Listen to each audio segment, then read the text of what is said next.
आता महाराष्ट्राची चिंता वाढवणारी बातमी आहे। खरं तर मान्सून महाराष्ट्रात दाखल झालाय आणि त्यामुळे राज्यात शेतकऱ्यांसह सर्वसामान्यांना समाधान मिळालं असेल।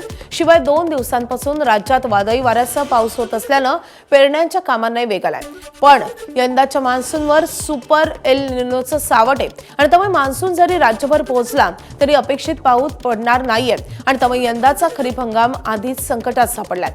पावसाचाही अंदाज 90% असल्यानं शेतीसाठी वेळेत आणि पुरेसं पाणी मिळेल का असे प्रश्न आधीच उपस्थित झाले।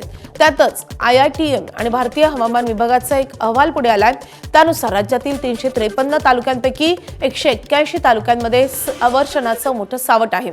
इतकंच नाही तर 41 तालुक्यांमध्ये 500 मिलीमीटर पेक्षा कमी पावसाची शक्यता आहे आणि हे प्रमाण शेतीसाठी आणि पिण्याच्या पाण्यासाठी अतिशय कमी मानलं जात आहे।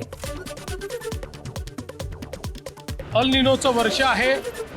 ॲव्हरेज पाऊस जरी 92% असला तरी देखील विशेषतः मराठवाडा, पश्चिम विदर्भाचे काही जिल्हे, उत्तर महाराष्ट्राचे काही जिल्हे आणि आपला अवर्षण प्रवण भाग या भागामध्ये त्यापेक्षा कमी पाऊस पडण्याची संभावना आहे आणि म्हणूनच शेतकऱ्यांनाही सातत्याने मी ॲडवायझरी देतो आहोत की त्यांनी पेरणी कधी केली पाहिजे जेणेकरून दुबार पेरणीची वेळ येऊ नये।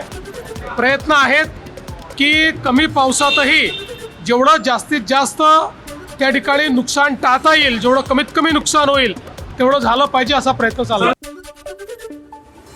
तर मान्सूनबाबत मुख्यमंत्री कार्यालयाद्वारे काय माहिती देण्यात आली आहे आपण पाहूयात। तर किमान 15 जून पर्यंत राज्यात मान्सूनची शक्यता कमी आहे। पुढील 3 ते 4 दिवसात कोकण, मध्य महाराष्ट्रात पावसाची शक्यता आहे। 12 जून पर्यंत राज्यातील अनेक भागांमध्ये कमाल तापमान सध्याप्रमाणेच राहण्याची शक्यताही वर्तवण्यात आली आहे।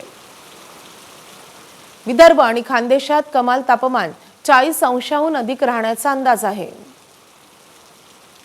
तर मराठवाड्यात तापमान 35 ते 40 अंशांदरम्यान राहण्याचा अंदाज वर्तवण्यात आला आहे। 15 जून पर्यंतचा पाऊस पेरणीसाठी पोषक नाही आणि त्यामुळे वादळी पावसावर अवलंबून राहून पेरणीची घाई नको असं आवाहन शेतकऱ्यांना करण्यात आलंय। तर पावसाबाबत IITM भारत फोरकास्ट सिस्टीमनं काय अंदाज वर्तवलाय तेही पाहूयात। 181 तालुक्यात एल निनोचा प्रभाव राहण्याचा अंदाज आहे। 181 पैकी बहुतांश तालुके पश्चिम महाराष्ट्र आणि मराठवाड्यातील आहेत। यंदा 65हून अधिक तालुक्यात 500 मिलीमीटर पेक्षाही कमी पावसाचा अंदाज आहे।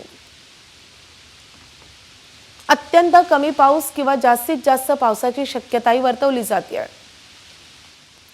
मराठवाडा, मध्य आणि पश्चिम महाराष्ट्रात सरासरीपेक्षा कमी पावसाचा अंदाज आहे।